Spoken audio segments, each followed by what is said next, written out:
मेरे नानवार बीबी जिला पाकपतन बोलती पई मेरे करन कमाने कोई को नहीं। मेरे साईं फौत हो गया ते करन कमाने कोई को नहीं। मैं बुढ़ी समानिया तू लाट गई छड़ मैं किसी के घरे बनी है किसी के घरे रहनी कदे एक डांग रोटी देंदे किसी देंदे नहीं।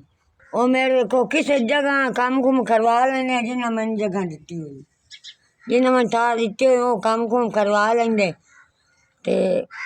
कदे मेरे को जुत्ती कपड़ा कौन जब मैं सर्दियाँ डला गात गुत लवा मेरे को कामन रोजी कहानी आटा मुका पिया मेरे को उलाद थार गई मेहनत करा तो खा बानी ने तो बैठी हूँ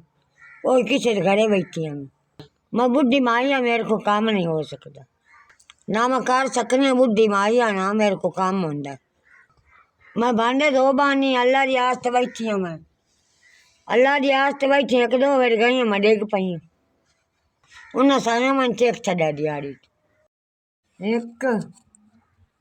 2 3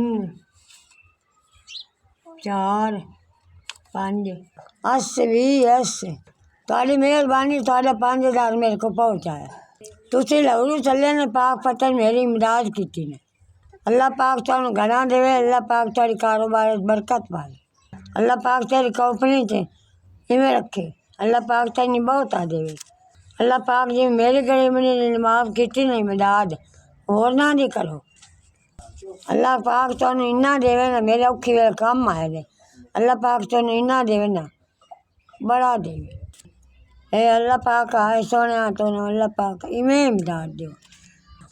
गरीबा कम आओ अस भी अस ताड़ी मेहरबानी।